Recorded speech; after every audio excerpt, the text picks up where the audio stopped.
Safan this morning, are you sure it's okay to have the car standing in the street in Jönköping? Yeah, but the fucking bus didn't like it. So we don't like people from Gothenburg in Jönköping. Let's graze the car. Jonathan Haidt wrote one of my most favorite books. It's called The Righteous Mind. It's basically he's trying to tell the story why did Trump won the election in the United States. And he's doing it through trying to understand what is the difference between a conservative mind and a liberal mind. And I was listening to the book on my headphones, doing the dishes at home, and started to laugh out loud. And my wife is running down, why are you laughing? And I took the headphone, put it on her head, and this is the opening paragraph of the book. A 23-year-old guy goes to the supermarket, buys a frozen chicken, go home with the frozen chicken, unwrap the frozen chicken, having sex with the frozen chicken, cooking it, and eating it. How many people feel uncomfortable from that paragraph? No, you better raise your hand, right? It's not, and it's triggered me because it's immediately throwing us to an uncomfortable territory. But it's very individual uncomfortable territory. And I usually try to step back and try, what makes me uncomfortable as a person? I never feel uncomfortable from people who want to have sex with chicken. It's their problem.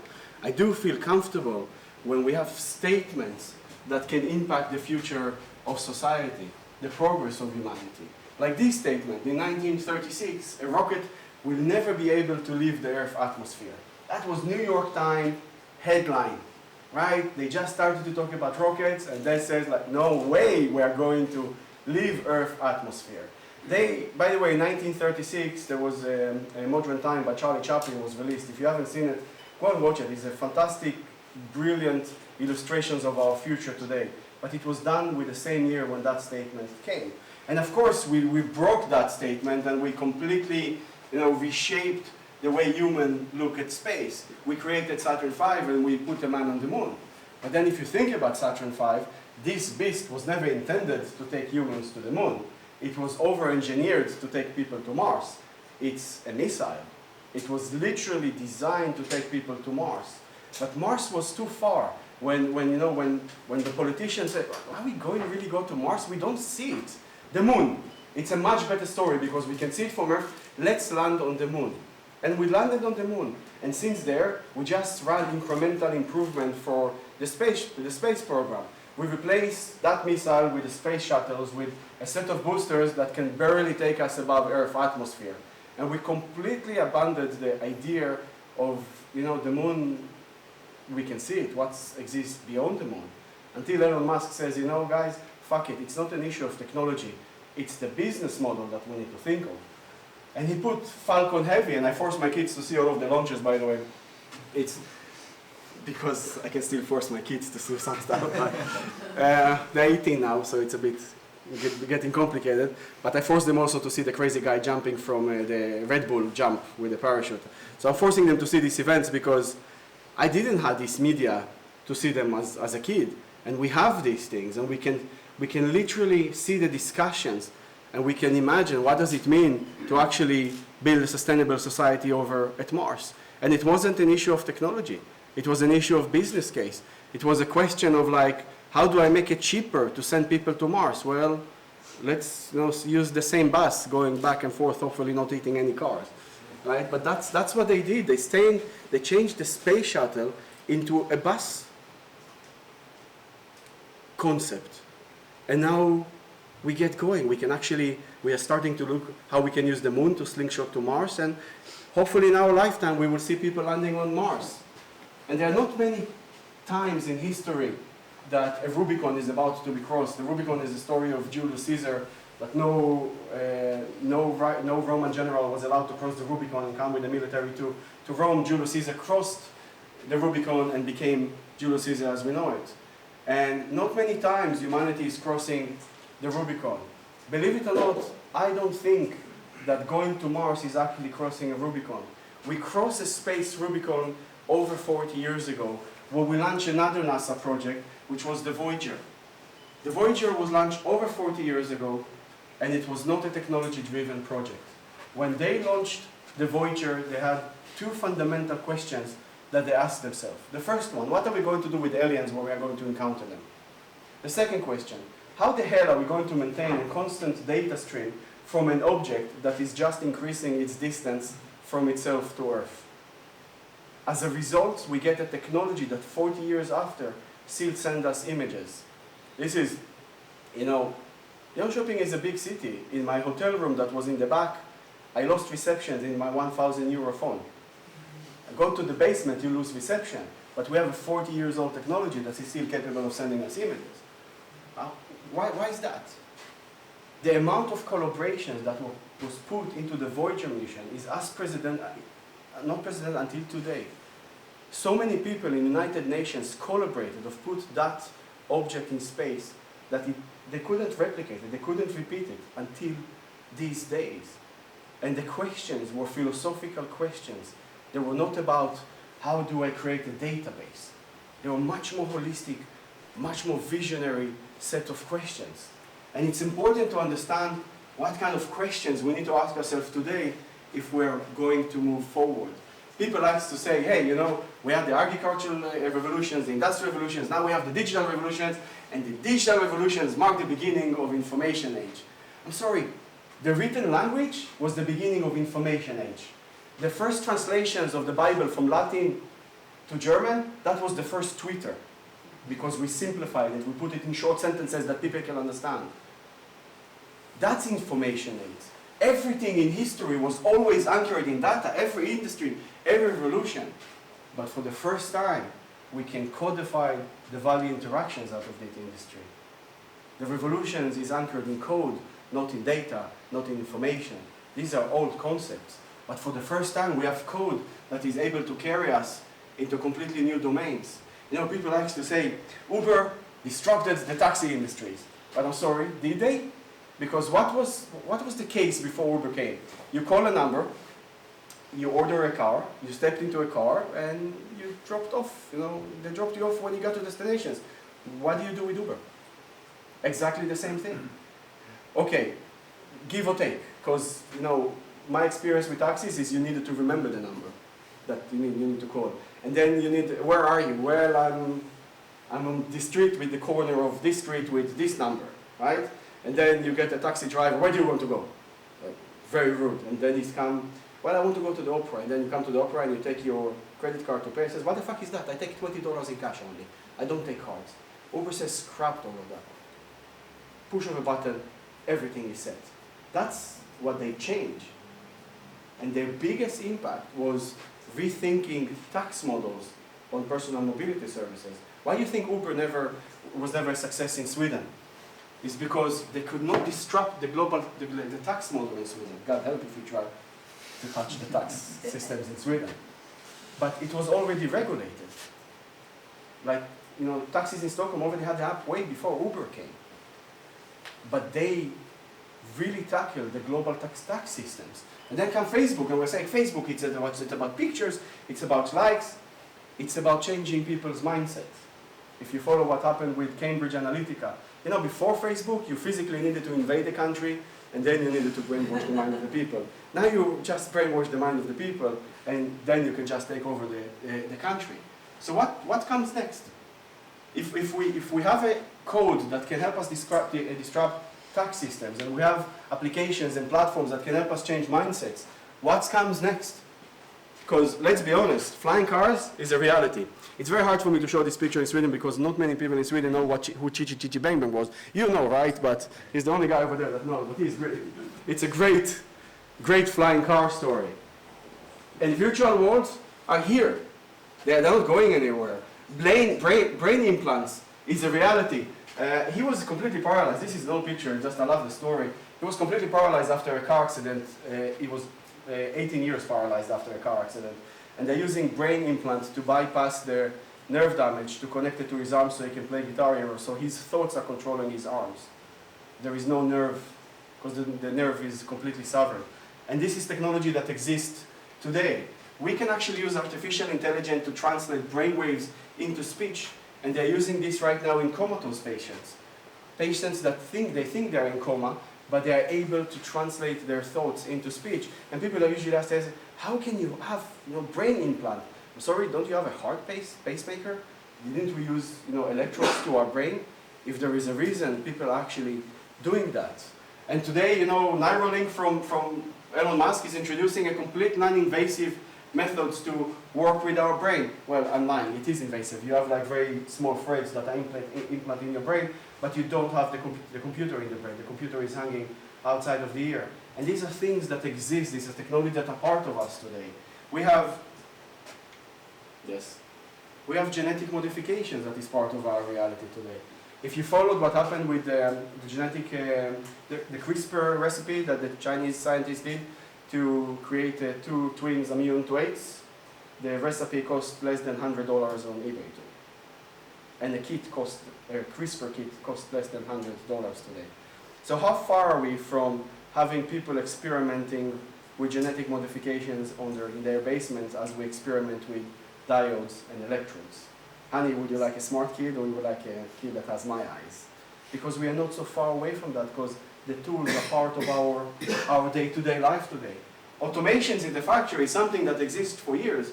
We know that. Go to any modern factory, you will see these automations. But they are coming into our streets right now. And more companies are deploying this type of pods to deliver goods. This specific one is in London, that can in the Circle 1 and 2 in London. You order food or you can order shoes online and they're delivering 35 minutes after you order using this pod. A lot of campuses in the US, university campuses, are starting to use this one just to deliver packages within the campus. And you see it in more and more environments, but it's getting more advanced. You know, picking berries is one of the most difficult human tasks because they are so sensitive and they are, you know, you need gentle hands. And for the first time, we actually broke that barrier and we're able to train robots to pick berries. It's still a slow process. It is. But a robot picking berry, and that is advanced, that is exist and you can buy it today. You know, the breakthrough in personal medicine is beyond anything we can imagine. My brother is doing his PhD on genetic research for cancer. And it's amazing how you can actually tune a pill into your genetic code. I'm left-handed. And yesterday it was a big article in the BBC. For the first time, scientists isolated the genes that makes people left-hand, which is very, very interesting. This is how much we can get accurate with technology today. With a simple blood test, and it's a kit that you can buy at home, you can predict the risk of death in the next 10 years. In a kit that you buy at home. These technologies are available for you to buy and have at home. So this one is an eye test. I don't understand the logic, but you can buy it, right? It's $300. It's an eye test that it's using AI algorithms both in the hardware and in the software on the phone, and it's automatically generating your prescriptions for the eyes. But why do you need to buy it at home if you do an eye test once a year? Right? That's I don't understand, but how simple it is for communities, instead of having an eye doctor, to actually have one of these devices. So we have in our Vote Central and in Lerum is a 40,000 people community. It's not a small community. In our Vote Central we don't have an ultrasound machine. And why don't we have an ultrasound machine when it's less than $2,000 on the phone? And you can buy it. Yes, it's $2,000. It's quite a lot of money today. But in the next 5 years, it will be $300, and then it will be $50. And the cool stuff, it's using advanced AI algorithms to help you to place the machine in the right way and to help you to understand the reading. It's a normal heartbeat. Your 3D looks good. And it's running on end user devices. This is another cool, this is a doctor in one. So it's enable you to take your fever, take pictures from the ear, from the mouth, from the nose, a bunch of other tests that you can do.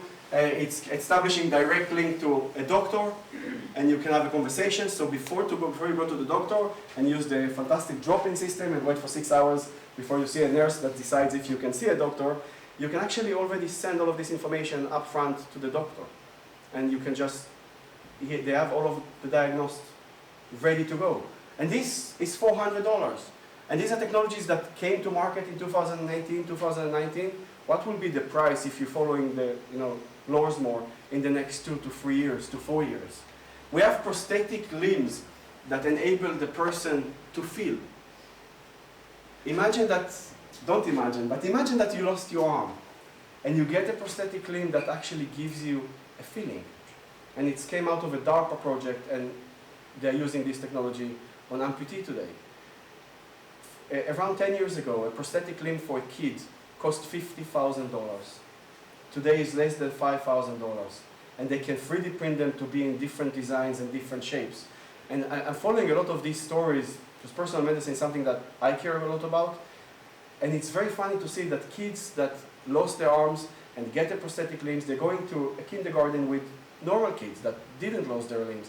And the normal kids come home and says to their parents, I want like that. So what do you do in Christmas, right? It's only $5,000. Let's take the arm off and buy him an Iron Man. How far away from having around the corner a body shop, right? That you can go and upgrade your body parts. Drones became reality in the past 2 years. They are noisy like hell, but they're opening a whole new way of logistic systems. Because our logistic systems until now were in the hands of those who can actually pilot an airplane. It's very highly regulated. It can go on land or on sea, and it can go underground. But for the first time, we get the air above our head to use as a logistic highway. Not just for flying cars, but for a lot of the other garbage that we are generating in our life. 6 months ago, they used an autonomous drone for the first time to deliver a kidney to transplant in Boston. We have enough computation power in these devices to run sophisticated AI calculation without being connected to the cloud. One of the first applications is the Google Translate that has a very heavy AI demand on it, heavy computation demand on it. And you can run it when you are not connected to the network. You can run any translate when you're not connected to the network. And people say, well, no, that's not really using it, but you are. We are using these devices over and over again. Often people say, no, robots are so far away. But I'm sorry, you have a robot in your phone when you're saying, okay, Google, hey Siri, Alexa, Cortana, God help you if you're actually doing that, but we are talking to computers around us over and over again, and they're running tasks for us. We're outsourcing a lot of our cognitive function. There is a commercial that's running now in the US when a mother is sitting on the sofa and her daughter is upstairs in the second floor and says, Mom, yes, how far is the moon? And the mom is saying, okay, Google, how far is the moon? And whenever this commercial is on, my entire Google device at home is going crazy because the TV is saying, okay, Google, and everything goes like nuts. But this is how lazy we became. How many of you remember phone numbers? If you're above 50, don't raise your hand. How many of you remember how to navigate? Think about that you need to go sit and write an essay of 1,000 words. Are you capable to do that if you're sitting constantly on the computer and typing? How much of the cognitive awareness we're outsourcing to technology and trusting these technologies? Yes, where's your phone? I talked to Stefan yesterday. Change phones. Yeah, I hope that my phone numbers is in the cloud. What is a cloud? It's just someone else's computer. What is an algorithm that you're trusting to take decisions for you? It's a complex mathematical equations that you have no idea what you're doing, what they're doing, and they're running on someone else's domain. And that is the trust we put in technology. We put the trust in something that is completely alien and unknown. And yes, there is a still way, I love this, there is a still way to go. Siri reminded me to want to die today. There is a still way to go. But the fact is that we are asking this type of reminders from technology around us. We're even outsourcing parts of our memory.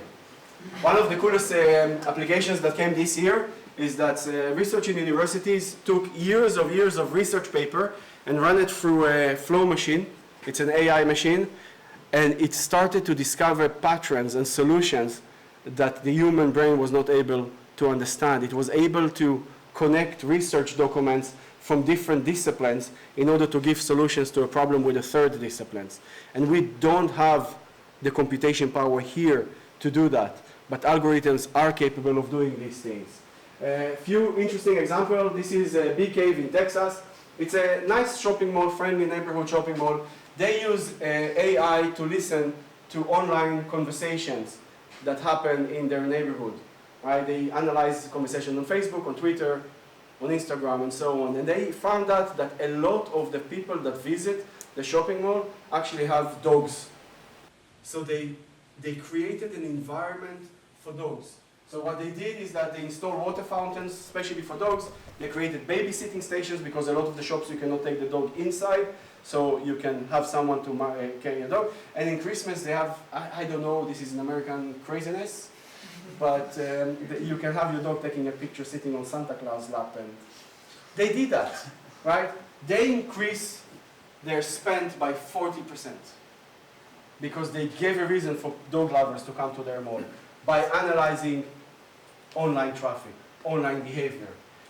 Hudson Yard is one of the biggest real estates and the high real estates in New York. They are using AI to analyze online conversation, to understand where people are coming from into their locations and where people are going to their locations. They can analyze information to the point they can actually realize what is the average salary of a visitor in Hudson Yards, which is $75,000 plus more. Just using algorithms to analyze online traffic. Another interesting example, if this will work, yes, is a Newtown shopping mall. They understood from conversations. It's AI. It's AI, yes. They understood from online conversations that a lot of the women that live in that town complain that they don't have any place to have women's night out. So they created a woman-friendly steakhouse. And all of the women nights out are actually happening in this shopping mall. I think it's around 120,000 people that live in that area. Just by using algorithms to analyze conversations. This little, just shut it off completely. Yeah. This is algorithms that they launched 2 weeks ago. It's running on your phone. It can identify garbage. Now you ask, why do you want your phone to identify garbage, right? Because it's cheap. It's cheap to test. It's identified that this is an empty plastic bottle. There isn't any drink inside of it. And they're working on a pod that can actually collect garbage from the street and from the beaches by understanding what is actually garbage. YouTube algorithms a few days ago started to remove robot fighting channels. You know, there is this fashion that people build robots and they have robots fighting against robots. There is world championship in that. But YouTube algorithm mark these videos as animal cruelty and remove the videos and block complete channels. What happened when an algorithm decides that we are a risk for a robot? Will it eliminate that? Because this is happening. This is not Skynet, right? 50 years from now. This is an algorithm that literally took a decision by itself to remove channels. If your channel is removed, if you are running a robot channels on YouTube and you have 1 million users, they're killing your income. Because this is how you're running your income, based on that. So maybe it's not, we should stop worrying about, robots taking our jobs. Because for me it's more important if robots decide who of you guys are going to have a job.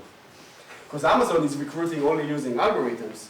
Microsoft is recruiting only using algorithms. A lot of the job, if you're searching for a job in LinkedIn, a lot of the recommendation is based on algorithm, based on your behavior. And that's how decisions are being taken today. Now we have teenage, this is bizarre, it can happen right now in Japan, but it's a Japanese man that married a teenage hologram, legally. Now, talking about uncomfortable things, what do you feel more not comfortable with? That is a teenage or it's a hologram? It's not just pedophile, it's a digital pedophile, right? We are going into domains that are completely unknown, but it begs the questions because our ethical and moral, right, are anchored in our physical understanding of reality. How do we transcend that into a domain that is, run by code? I often give the example, what if I go to, I'm traveling a lot, and right now there is a big trend in the world of sex bordels with robots. You pay $80 and you can have a sex with a robot. Not in Sweden, but you have in England, Italy, Spain, a lot of them in the US. So if I went to a sex bordel and had sex with a robot, can my wife sue me because I cheated on her? What if the robot has intelligence? What if my wife cheated on me with a robot? Can I actually consider that one cheating? our entire legal system is anchored in physical realities, and it's dated to the Roman Empire. If that was an autonomous driving bus that ate my car, who the hell do I sue? The bus company, the guy that wrote the algorithms, the guy that is operating the algorithms? We don't have the tools to start coping with morals and ethical applications that are happening beyond our control. Counter-Strike, right? Yes, Counter-Strike, yes. So I connected. What happens if you play a video game and you operate with algorithms and someone is hacking your video game and eliminate your character? Can you sue them for murder, for a digital murder? So that's the questions I put for a district judge in Las Vegas court. And her comment was like, there might be a case, but what is intelligence? And we are not ready to understand what is artificial intelligence. So how can we create something that we don't really understand what it is? And that's the challenges we have right now at society. This kid did $22 million in 2018 on his YouTube channel. He's unwrapping toys. I told my kids, fuck university, open a YouTube channel, I will pay for the toys. Like, $22 million of unwrapping toys. And we're living in a reality that everything I thought is science fiction is not. It's gone, it's here, it's part. That's it. And maybe we should stop focusing on technology and start focusing on the impact of technology. What's the impact of technology on climate change? What's the impact of technology on the fourth industrial revolution? On limitation by legislations? On the ignorance of decision makers, of politicians? GDPR is one of these ignorance, by the way, that you don't understand how things should actually happen, so you force things that shouldn't really exist. You know, this doesn't exist anymore. This is my reality as a kid. Yes, I used to go to concert with a lighter, and we used to do crazy things as kids. But this is kids today. That's how they observe reality. We observe reality through a set of lenses, through screens. We interact with reality through a set of narratives that are evolving. This is an exercise I'm doing since 2015. This is 1 minute in the sphere that we call internet. This is the amount of interactions that are happening on the internet every 60 seconds. 700,000 hours of Netflix videos are being watched globally every 60 seconds. Right? 350,000 Instagram posts are uploaded every 60 seconds. Netflix is so big that in 2018 it's accumulated for 15% of global internet traffic. How much of your company is accumulated for internet traffic only in yen shipping? Do you know that? Because it's a very important figure. Netflix accumulated for 70% of the American internet traffic. And this is what, and only 57% of the global population is actually connected to the internet. And it's creating a set of challenges. This is just for me to remind that the next slide is a video. So the next slide is a video. It's good if you can turn the light off completely. I want you to look at the face of the person. Have you heard about technology called deepfake? So deepfake is a set of algorithms that can run on Android devices today. Apple is not allowing them to run, but they can use an iPhone device as a computation power, and they can, in real time,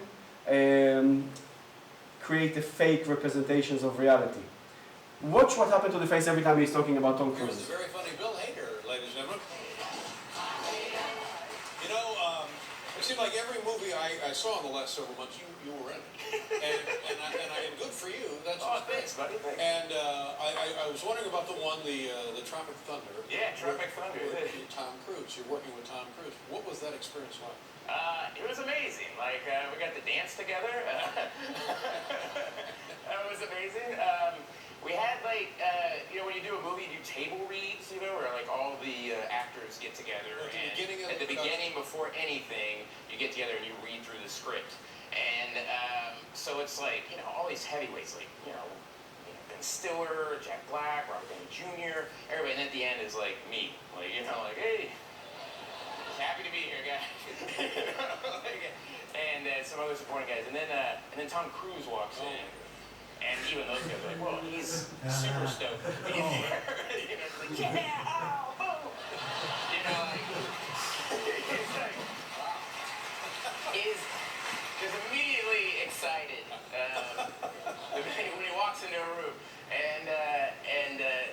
comes over and he sits next to me, and I think he had been briefed on some of the supporting guys, but he was like trying to place me, you know? So he sat down next to me, he's like, I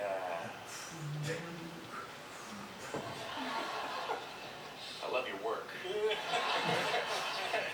And I went, oh, thanks, I love your work too, Tom Cruise. Thanks.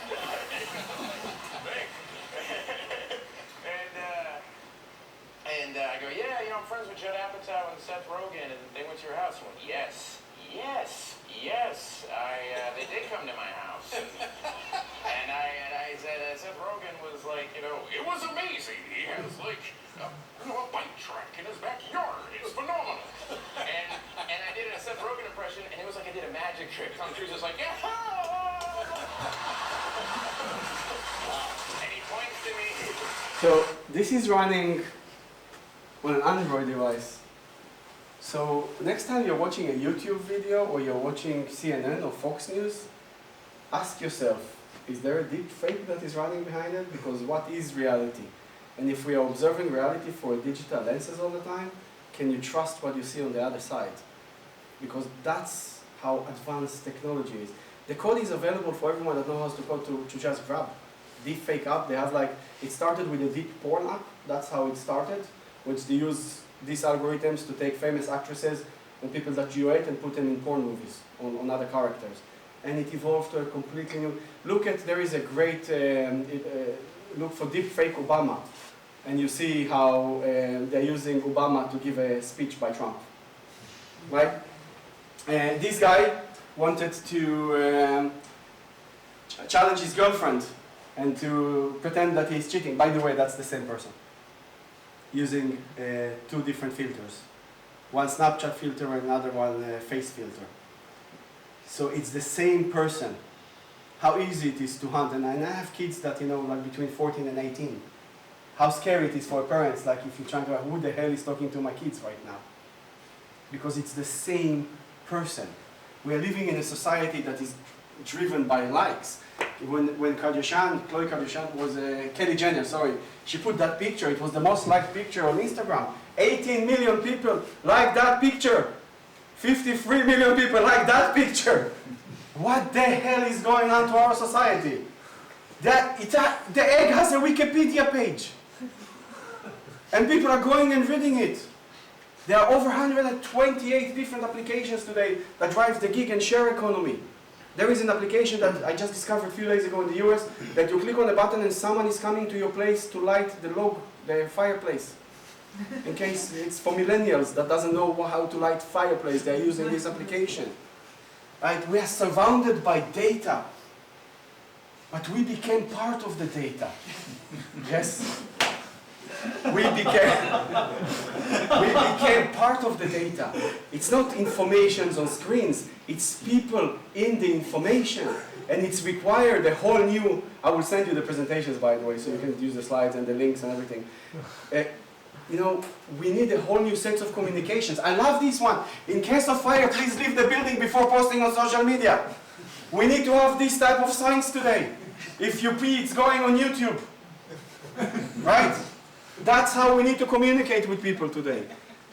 And we need to place things in a completely different way. I love this. This is one of the best targeted advertisements in history. But placement is important because we need to move placements to where people are actually flowing. So traffic lights going from here to here because we are going like this all the time. So traffic lights needs to move down. In Singapore, they have, you know, this is written everywhere, right? We click on the button and then we can cross the road. But in Singapore, if you're a senior citizen, you can take your senior citizen card and click and you get extra time to cross the road. It's a placement. And the only reason they do that because every traffic light has a camera and they are learning how senior citizens look like and how much time the individual senior citizen needs to cross the road, and they will tune it to the individual person. They will literally, if you need 10 minutes to cross the road and you need 5 minutes to cross the road, you will get a 10 and you will get a 5. It's personalizing the experience of the city. And we are still locked in this picture. This is from 2013 and I still see it every time I hear McKinsey consultants It took the telephone 75 years to reach, 75 years to reach 50 million people, but Angry Birds only, 35 days to reach the same amount of numbers. I'm like, how can you even compare the two of them? You need an infrastructure for the telephone. You need labor. You needed to dig holes in the ground to put the cables for the telephone. And you need the same thing with the radio and the TV. Of course, it took so many years to reach so many people. And let's be honest, Angry Birds cannot exist if the telephone was not there, because that's the infrastructure for the internet.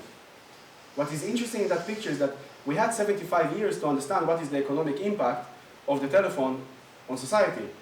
But we don't have a single tool to understand what is the economic impact of Angry Birds in 35 days. What is the economic impact of Fortnite in 2018 on the GDP of Jönköping? Can anyone calculate that? No, because you don't have the tools to understand the impact in such a short time. And by the time you realize the impact, it's gone. Fortnite made $3 billion in 2018, that small company. Fortnite, they actually has a global championship. $3 million! It's second only to the US Open in tennis, right? That's how big. So what is the economic impact? What's the, how the GDP is changing if you're going to start teaching people Fortnite in schools in Jönköping? That's the questions you need to start asking yourself. Wayne Gretzky said wisely, I skate where the puck is going to be and not where the puck is. The CEO of Netflix said a very important question in 1999. We need to become HBO before HBO is becoming us. That's exactly Gretzky's line of thinking. So go home and ask yourself, who do you need to become before they're actually becoming you? That's the questions you need to ask. Netflix came and fundamentally changed the way we watch TV. They changed the way we watch TV, but they didn't change what we watch on TV. Until a small company called Twitch came and says, now we are going to watch a different content on TV. And we love to look at the generations today and say, look at these guys. And I'm sorry, is that so different than what we were? That's not so different, right? Because you are changing the way they do things, but you don't change what they do. And that's what you need to change. What people actually do. The way they interact with things. You need to look a little bit beyond the politically correct and gender correctness, society that we live in, and realize that technology is creating a new set of frictions that we are not really aware of. This Roomba went on a dog shit in the house. Right? It's a $1,000 Roomba that didn't see that it's going on a dog shit and created right? That's the challenge that we have in front of us today, to understand what does it mean to live in this hybrid society. There isn't any gene for innovation. I always like the idea of great leaders of innovations needs to be like the greatest sportsmen that ever live. They need to like the sweat, the training. They need to like, if you're doing weightlifting, they need to like, the fight of gravity, because you're feeling your body changing, you're feeling your body evolving. Innovation is what happened between failure and risk. But in Sweden, we don't really like failure here. We're not allowed to fail in Sweden. But guess what? And I understand failure sucks. But without failure, you don't get any innovations. You don't take any risks. And there is one of the greatest slogans of a brand. Sometimes you need to impress the suck in order to move forward. When this guy came to the scene, Rocky Marciano, he was not designed to be a boxer. Not talking about heavyweight boxer. His arm span was the shortest arm span of all boxers. He didn't have any reach. He was very short. 49 competitions, 49 wins, 43 of them in a knockouts. He knocked out of Joe Louis. And they asked him, what did you do? He says, well, I had my set of limitations, but I used them to infuse my creativity and style. I used them to compete in a whole new boxing arena, one that I designed by myself. And if I brought someone to compete with me in my boxing arena, it was my boxing arena. No one can actually beat me. That's the core of innovation. It's not to really think about this is what my competitors do. It's to rethink yourself, understand the resources and limitations you have, and create a completely new set of games. In humanity, we love to purpose things. Everything ever given to us is repurposing. So why don't we go out and start to understand why people repurpose certain things in the way they repurpose them? I love this. This is one of the greatest repurposes that I've seen. Now, can you give this guy a ticket or you cannot give him a ticket? Because that's the questions that you ask. You cannot give him a ticket because we were not really explicit what the hell is a green car, right? Is that not a new idea for a product? Because that's one of the best repurposing that I've seen so far. And there are more and more senior citizens that are using these type of technologies. In 2018, one of the most wished gift by senior citizen was an airboard in the US. Because they can do that, they can move much faster. Because no one was catering to their problems, to their challenges. Amazon became one of the biggest logistic beasts, society I've ever seen. It's a logistic company after it's a cloud company, and only then it's a retail company. They are so big that UPS and FedEx cannot compete with them anymore. And FedEx says, wait, we already have the logistical infrastructure. Instead of delivering packages, let's deliver people. So in UPS in the US, you can actually call UPS and you order a nurse to give you your flu shot at home. UPS is actually delivering people to people's houses. Right now it's nurses. People say, wow, this is amazing. But it's not really new because USPS, when it was established, you were actually able to send your kids to your grandparents and stuff like that. I wish post-nude can take my kids because I know I never get them back. It's post-nude afterward. But it's not new. Walmart is delivering food to people's homes and rearranging it in the fridge. You're not just getting the food in your door. They're actually opening, so they partner with the law company, and they ask me, how would you like your fridge to be rearranged? Their next is they already have a set of prediction algorithms that you don't need to buy milk. You will always have milk in the fridge. You will subscribe to a fridge, and you will always get your groceries that you need them by Walmart. That's the frictions that they are removing. Croatian company created a solar bench, and I was very afraid of that in the beginning because I'm not going to put my ass on solar panels, but there is a cooling system under it. But it has a bunch of CCTVs, sensors, you can charge your phone, and they put it into the flow of people. That's a repurposing of an existing friction points in order to create value. And it's very important that we're introducing new technologies to be a little bit, not to block them.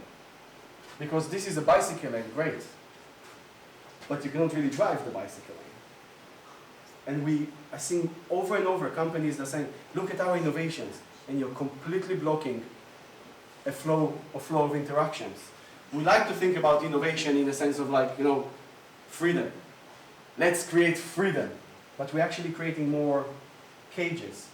For me, this is one of the brilliant, best example of innovation that exists. And it's a construction company that is teaching kids in poor neighborhood how to repurpose boards and build bowling alleys and build basketball courts, repurposing their materials and helping them to use their creativity. When Sir Joseph Benzelgate, if I'm pronouncing his name, it's that guy. He has a fantastic job. He designed the sewage system in London so many years ago, talking about having a shitty job. What are you? I'm a sewage engineer.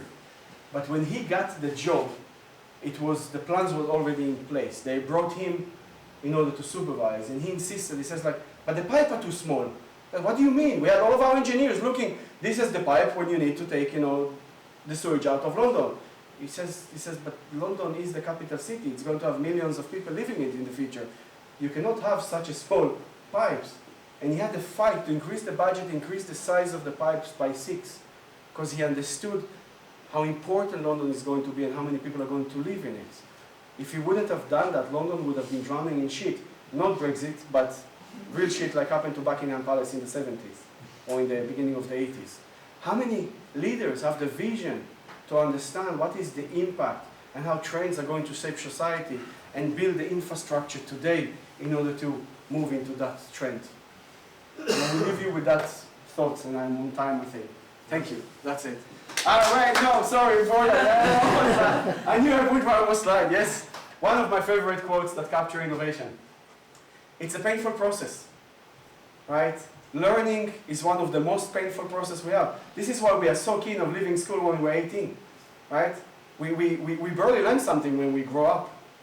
So it's time to drop the ego and start to learn. There is a CEO of a fashion company, 65 years old. He says, I don't understand Snapchat and these technologies and these channels. I need to have a mentor and or his advisor says, yeah, you know, McKinsey or Boston Consultants Group. No. He adopted a 15-year-old refugee from Africa to mentor him through digital spaces. And that's his mentor. Because learning is a very, very painful process. But only if we learn, we evolve and develop. And that I will leave you with that. That's it.